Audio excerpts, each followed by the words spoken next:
Mr. President, in recent months, we have been witnessing the formation of two opposing sides that I would call biblical: the children of light and the children of darkness. The children of light constitute the most conspicuous part of humanity, while the children of darkness represent an absolute minority. And yet the former are the object of a sort of discrimination, which places them in a situation of moral inferiority with respect to their adversaries, who often hold strategic positions in government, in politics, in the economy, and in the media. In an apparently inexplicable way, the good are being held hostage by the wicked and by those who help from either out of self-interest or fearfulness. These two sides, which have a biblical nature, follow the clear separation between the offspring of the woman and the offspring of the serpent. Here, Viganò refers to Genesis 3:15, where after original sin, God says he will place enmity between the woman and the serpent, between her seed and between his seed. This is the great division of the elect and the reprobate, the saints and the unrepentant sinners. Continuing Viganò, quote, on the one hand, there are those who, although they have 1,000 defects and weaknesses, are motivated by the desire to do good, to be honest, to raise a family, to engage in work, to give prosperity to their homeland, to help the needy, and, in obedience to the law of God, to merit the kingdom of heaven. On the other hand, there are those who serve themselves, who do not hold any moral principles, who want to demolish the family and the nation, exploit workers to make themselves unduly wealthy, foment internal divisions and wars, and accumulate power and money. For them, the fallacious illusion of temporal well-being will one day, if they do not repent, yield to the terrible fate that awaits them far from God in eternal damnation, end quote. Boom. Viganò, he's just talking about eternal damnation with the president. He's not afraid. Look, and we know Trump's a rich guy. He's made himself wealthy. And look, this is a warning to all of us. I mean, if you live in America, you're wealthy. If we focus on the wealth, we will, without care of neighbor, without trying to be honest, without trying to do the good, we will end up in what he calls the terrible fate, eternal damnation. There is no Balthazarian, dare we hope that all men be saved. None of that. Bishop Barron, this is the privileged way. We can hope for all to be saved. No, that's not how the Bible talks. That's not how Christ speaks. It's not how Paul speaks. If you read the book of the Apocalypse, Revelation, there's people in hell. He goes on to say, in society, Mr. President, these two opposing realities coexist as eternal enemies, just as God and Satan are eternal enemies.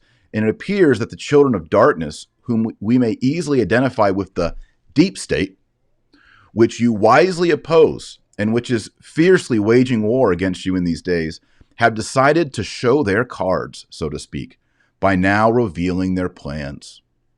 They seem to be so certain of already having everything under control that they have laid aside that circumspection that until now had at least partially concealed their true intentions. The investigations already underway will reveal the true responsibility of those who manage the COVID emergency, not only in the area of healthcare, but also in politics, the economy, and the media. We will probably find that this colossal operation of social engineering, in this colossal operation of social engineering, there are people who have decided the fate of humanity, arrogating to themselves the right to act against the will of citizens and their representatives and the governments of nations. Okay, y'all, this is the juicy paragraph where he refers covertly, kind of in a subtle way, to the tattooed forearms of Baphomet. Real quick, look at the forearms of Baphomet right here. On his right hand is Salve, and on his left hand is Coagula.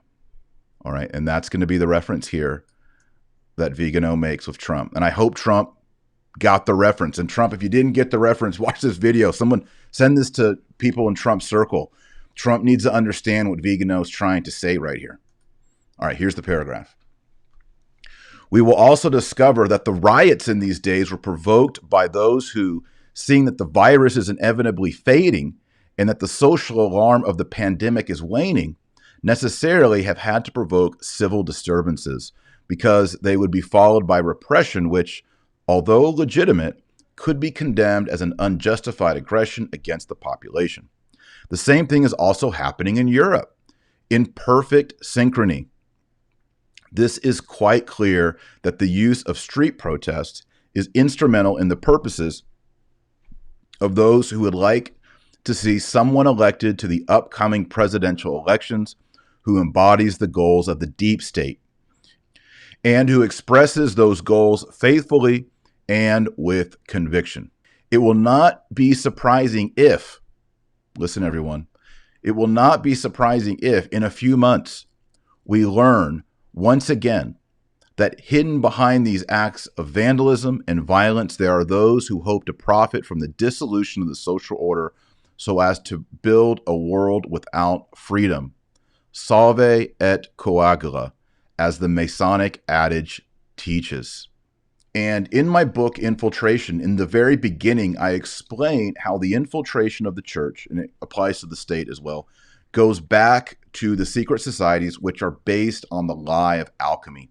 Alchemy is a school of philosophy that uses as its primary allegory turning base metals like lead into gold.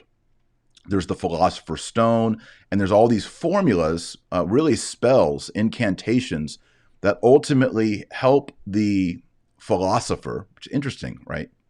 It's not necessarily just a scientist. This is the philosopher, so it's all mystical, to turn lead or base metal into gold.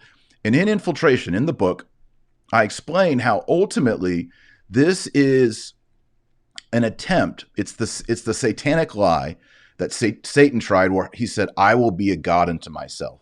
That's what Satan said.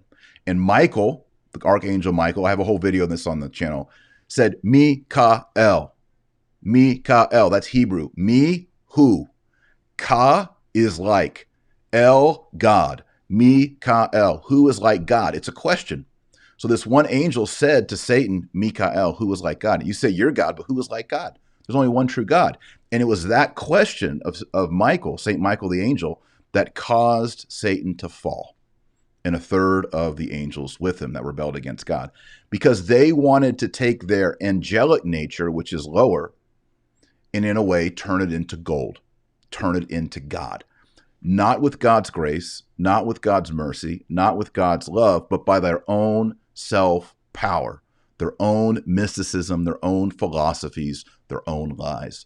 And so when Satan falls and he comes to earth and God creates man and woman, Satan does the same alchemy lie to the man and the woman. You will be like gods. You don't need God's grace, God's love, God's mercy, because we do believe as Christians that God's grace elevates us and makes us sons of God. Ultimately, it will elevate us into the beatific vision, where we will be united to God's essence, partakers of the divine nature, as St. Peter says. So we do believe all that, but it's by humility and grace and love. This is by pride and hatred and lies and really self-love. So the lie of alchemy is that you can, without God, with magic and mysticism and philosophy, turn human nature into the divine. And that the motto of alchemy is Solve et Coagula. So it's not just about deifying human nature through lies and magic and deceit. It's also about transforming society.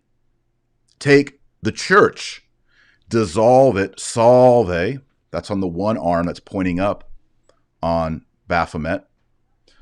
Dissolve the church and then bring it back together and congeal it into something different. Whereas we believe that the Bible was given by the apostles, it can never be changed. Tradition was given to us by the apostles, it can never be changed. Christ gave us the church through the apostles, can never be changed. The doctrine and the morals can never be changed, modified, updated, edited.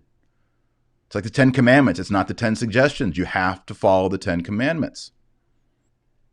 And I think it's very interesting that Archbishop Viganò is basically saying to Trump, hey, Baphomet, this Freemasonic sabbatic goat god, is ultimately the one that's behind all the pandemic, all the social media hype, and all these riots. These riots are dissolving our society. It's class warfare, it's race warfare, it's everything that Karl Marx taught. And if you are a follower and disciple of Jesus Christ, you are not going to like what they are creating.